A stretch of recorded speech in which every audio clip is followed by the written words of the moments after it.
দর্শক আছে এই প্রজেক্টটা কিন্তু তারা ভ্রমণ করতে আসছে। তো তাদের অনুভূতিটা জানবো যে আজকে এই জায়গাটি সে সম্পর্কে তাদের কাছে জানার চেষ্টা করবো এবং আপনাদেরকেও জানবো, যেহেতু প্রচন্ড পরিমাণে ঠান্ডা এই কারণে প্রতিনিয়তই কিন্তু এখানে বিভিন্ন জেলা বা গ্রাম থেকে লোক আসে এই প্রজেক্টের পার্টটি দেখার জন্য। তো তারা কে কোন জেলা বা থানা গ্রাম থেকে আসছে সে সম্পর্কে তাদের কাছে একটু জানবো। যে আঙ্কেল, তোমার নাম কি?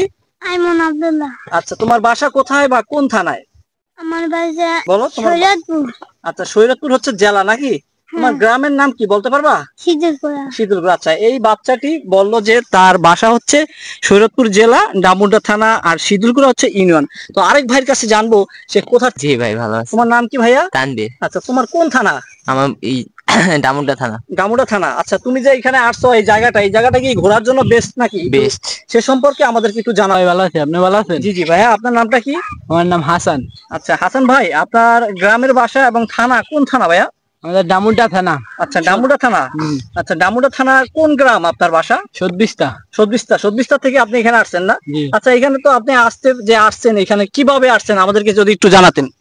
আসছি ভাই গাড়ি দিয়া। আচ্ছা আচ্ছা, গাড়ি দিয়ে আসছেন নাকি?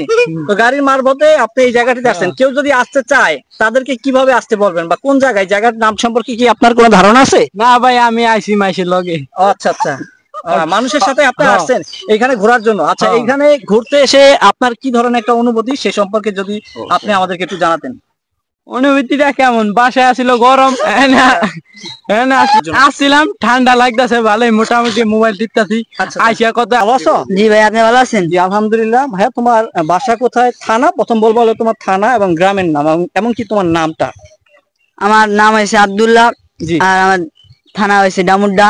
জি। আর গ্রাম হয়েছে সদবিস্তা। আচ্ছা ভাইয়া, এই যে তোমরা যে প্রজেক্টের পারে ঈদ উপলক্ষে আসছো এই তো নাকি?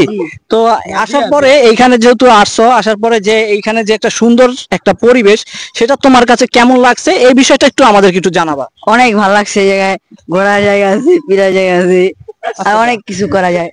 আচ্ছা, এই প্রজেক্টটার এরিয়া কিন্তু মোটামুটি অনেক বড়। তো ভাইয়া, এইখানে যে একটা পরিবেশ তোমাদের দেখাতে কি এখানে দেখি আরো অসংখ্য দর্শক বা দর্শনার্থী এখানে আসছে, তারাও এটাই প্রজেক্টের পার্টটা ঘুরতেছে। তো তুমিও এখানে আসার পরে তুমি যে এই একটা প্রজেক্টের পার্ট, যেহেতু এটা খুবই প্রচন্ড পরিমাণে ঠান্ডা এবং ঘোরার মতো একটা পরিবেশ। আচ্ছা, এখানে কি যদি কেউ আসে তারা কি ফ্যামিলি নিয়ে আসতে পারবে? জি ভাই, আসতে পারবে। আচ্ছা, ফ্যামিলি নিয়ে ঘোরার মতো পরিবেশ আছে নাকি? যদি কেউ আসে তাহলে তার পরিবার নিয়েও কিন্তু এখানে আসতে পারে। থেকে আমরা জানবো এই জায়গাটির লোকেশন এবং অ্যাড্রেস আমাদেরকে অবশ্যই জানাবে, এই জায়গার লোকেশন অ্যাড্রেস বা কিভাবে আসা যায়। ভাইয়া, তুমি ভালো আছো? জি আলহামদুলিল্লাহ। জি ভাইজান, তোমার নামটা কি? সামিউল্লাহ।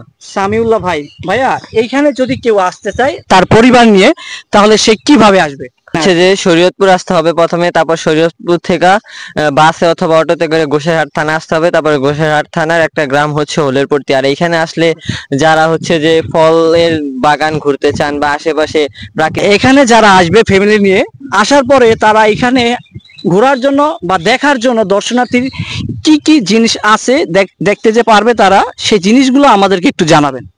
এখানে দেখার জন্য আছে পানের বর আছে, অথবা ফলের বাগান আছে, আবার শাকসবজির অনেক বাগান আছে।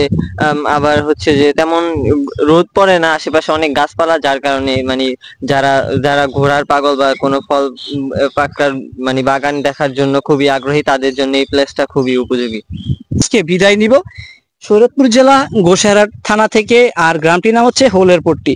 আপনারা যে কেউ কিন্তু এখানে আসতে পারেন। এখানে আমাদের গুগল লোকেশন এবং ম্যাপ দেওয়া থাকবে, তার মারফতেও কিন্তু আপনারা চলে আসতে পারবেন বাংলাদেশের যে কোনো জেলা বা উপজেলা থেকে।